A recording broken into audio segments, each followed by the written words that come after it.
The bite gets tough. Fishing a young tube slow can't be beat. Look at that tank.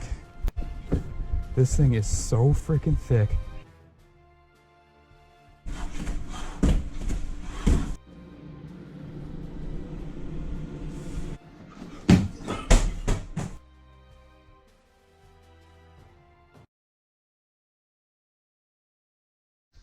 So last time I was fishing, guys, I got my tube bit off by a northern, and I just got some plain line hanging here. I need to tie on a new leader and set this bad boy up and hopefully go catch some fish on it today. So I'm going to show you guys how to do that. Just going to put it in the chest mount here and show you guys how to tie a uni to uni knot. Hopefully that's going to come through well, but I'll just put a little picture of how to do it also, just in case it doesn't come in very well. And then I'll see if I can catch some fish out there today. It's pretty crappy out, but hopefully I can get a couple fish. All right, so I got here like 2 inches of line of monofilament. I'm running 15-pound Sufix braid as my main line, and that's like a green high visibility. Good to detect strikes. You can see your line moving across the top of the water, you know something's running with it. And if you're fishing really clear water, I would do a fluorocarbon leader. But most of the lakes I fish are a little dirty, so I'm not really worried about extreme camouflage or extreme non-visibility, so I'm just gonna run with a mono leader. 12-pound test Sufix Siege or Elite, I don't know, Siege or Elite, one of the Sufix monos. I get about a 12-inch leader here. So what I'm going to do, I got the braid going one way, the monofilament going the opposite way. I'm going to pinch the two here, and I'm going to kind of create a loop with the monofilament end here. Pinch right there, and that loop I just created, I'm going to take the tag end here, wrap it through the loop I just created 5 times.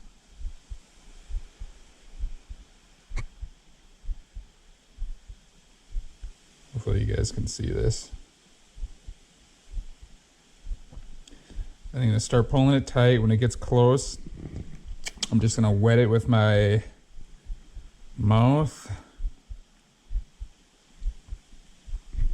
Pull it tight. I'm going to do the same thing with the braided side here. So again, I got the mono leader here. Got about 10 or 12 inches of it. Then I got the braid main line coming from the other side. So when the lines are coming together here, I'm going to grab it with my finger. I'm going to kind of create a loop here. And then over here, I'm going to pinch also, and then that loop I just created, I'm going to thread that loose end through. 1, 2, 3, 4, 5. I'm going to do a couple extra with the braid. 6, 7. I'm going to pull that tight. Again, get the knot wet. Pull tight. So then you got a knot here and a knot here. You're going to pull those 2 knots together nice and tight. So then we got like a 10-inch monofilament leader here. I'm going to trim the ends of this knot off with my knife wherever that went.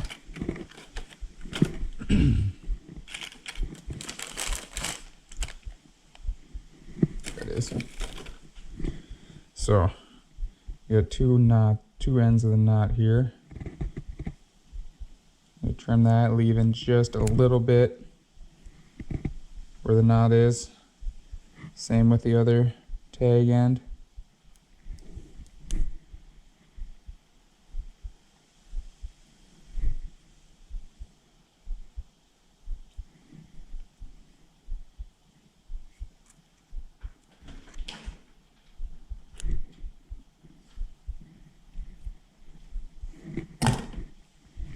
All right, so I got that double uni knot here. Test it, it's tight, it's strong. On this monofilament leader here, before I put the tube on, I'm going to, see, is this a brand new package? Yep. Before I put the hook on, I'm just gonna open the tubes, take one out.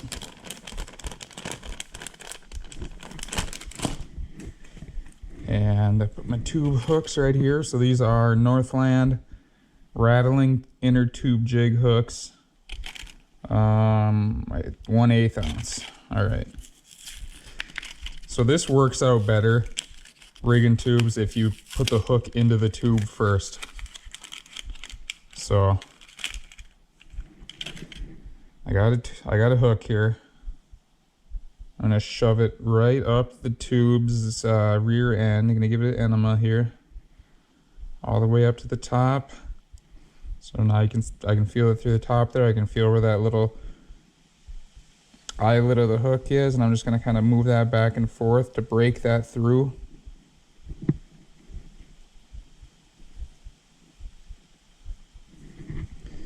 And then I'm going to take my line here, my monofilament leader, go through there, go through that hole. Then I'm going to go back through it again. So, come on.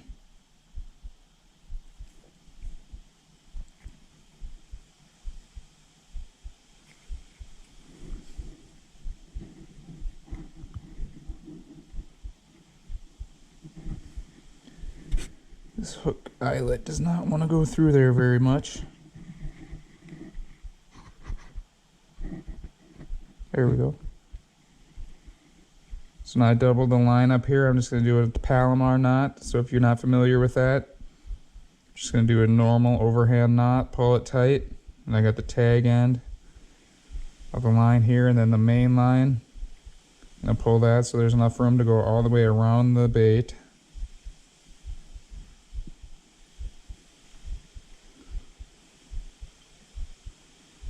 I'm going to cinch that down tight,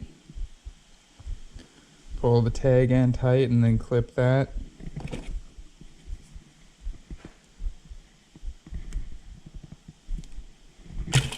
Test it out. Good and strong. There you have it. Maybe slightly not far enough, so I'll just rip this hook up the tube a little bit.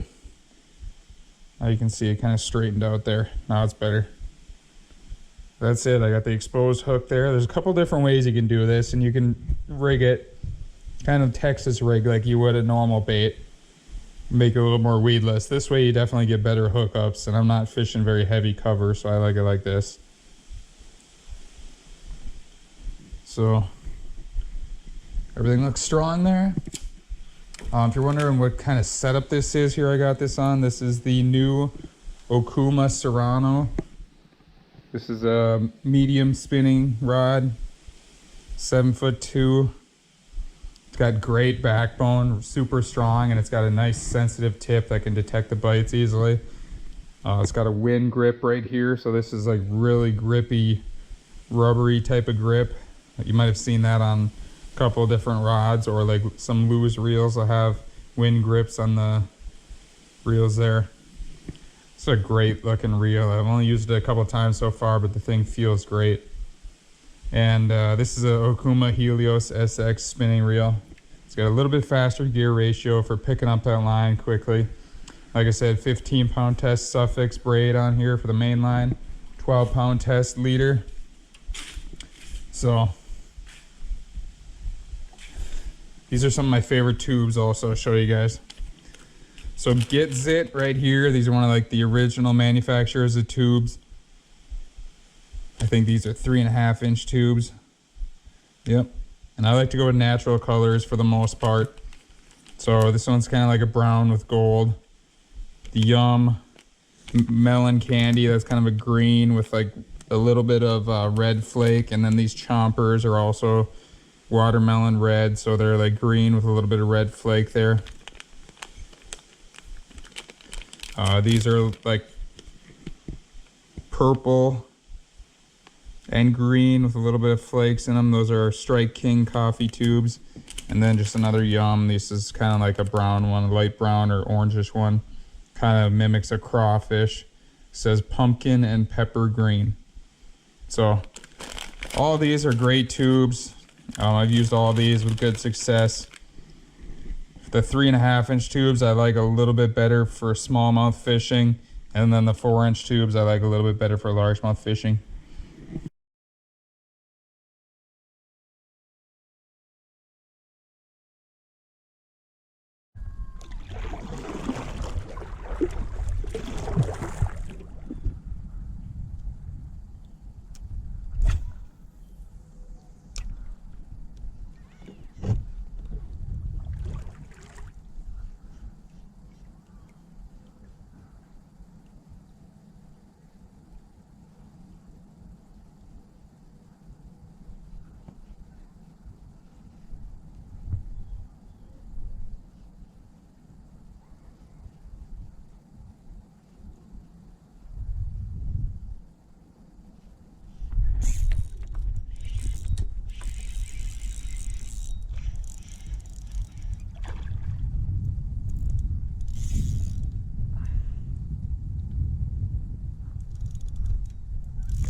Nice fat bass there.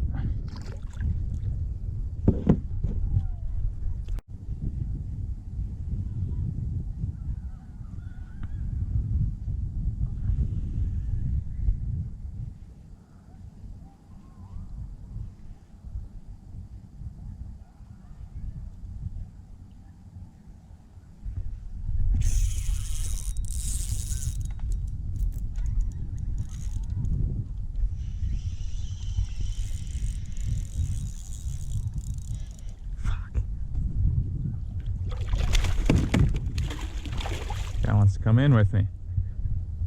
I really thought you were a bass.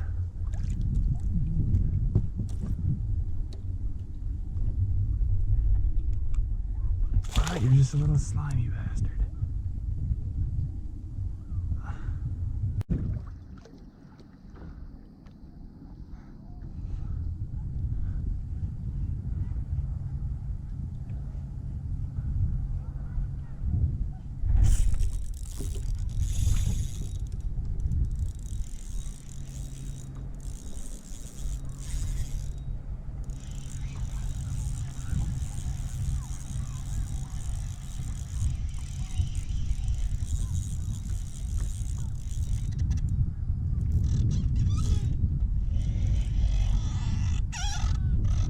Feels like a northern too. I hope it isn't. That is, damn it.